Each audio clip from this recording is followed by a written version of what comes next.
嗨，朋友们，大家好，我是二斌。3个工程上使用的东程手电段都出现了故障。第一个是使用的时候，特别是用力的时候，它的齿轮箱有异响。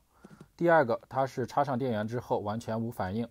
第三个，依旧是使用的时候齿轮箱有异响，并且停止的时候无法直接停止。这一期圈一个重点，看一下手电段齿轮箱一个拆解、保养、润滑的过程。首先将这个开机无反应的手电段拆解开，我们看一下它的具体故障原因。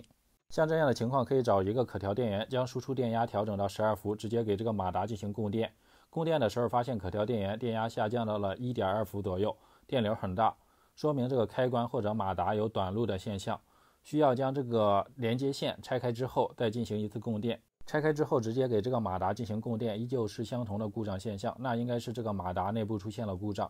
因为这个手电段现在全新的价格只有100元左右，所以说我们不准备给它买配件进行维修，将这个马达损坏的手电段作为配件，其余2个如果说需要配件的话，可以从这个上进行拆解。接下来打开第2个手电段，看一下它齿轮箱具体故障原因。马达与齿轮箱是一个卡扣连接，稍微一旋转就能够将它们分离开。分离开之后，我们打开这个齿轮箱，发现它里面润滑油已经完全消散了，只剩下一些金属残渣。由于长期使用齿轮箱里的润滑质已经完全消耗了，它现在在运行的时候就是齿轮与齿轮之间金属的摩擦，摩擦力很大，所以说出现异响或者无力的现象很正常。接下来需要将里面的齿轮以及部件全部做一个清洗。说一下齿轮清洗液的组成，它可以使用纯柴油，或者说厨房的油污清洗剂，再加上一点除锈剂，2种混合之后就可以将这些齿轮拆解，放到清洗液中进行清洗。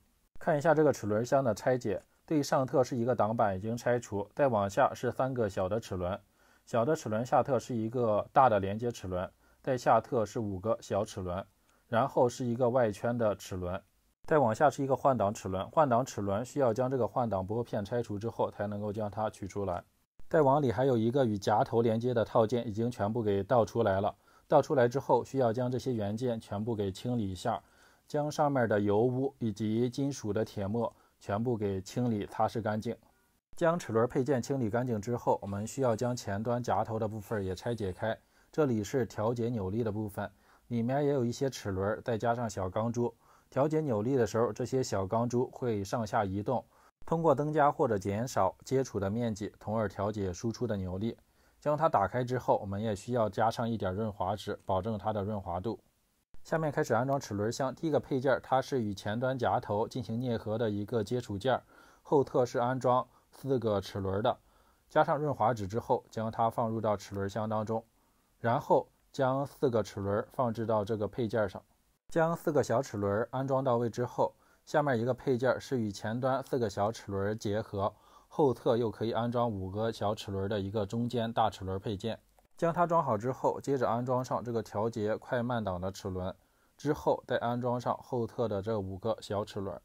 将5个小齿轮安装完成之后，可以看一下它的后侧还有一个中间结合的齿轮，安上之后，它后侧还需要安装3个小齿轮。安装的时候需要先装上这个内齿轮的圆环，之后将3个小的齿轮给安装到位。整个齿轮箱它的齿轮达到了15、16个之多，如果说没有润滑油的话，里面的摩擦力肯定特别的大。将齿轮箱重新装好之后，我们将它装回到手电段，将手电段重新组装起来，我们实验一下。开始进行实验，点击开始按钮之后，可以听到手电段正常旋转当中，没有那种齿轮箱的异响。同时松开按钮之后，它能够直接停止，而且它的扭力特别大，用手都握不住。这就是东程手电段齿轮箱一个拆解、保养、润滑的过程。朋友们的手电段如果说出现类似故障的时候，也可以自己操作一下。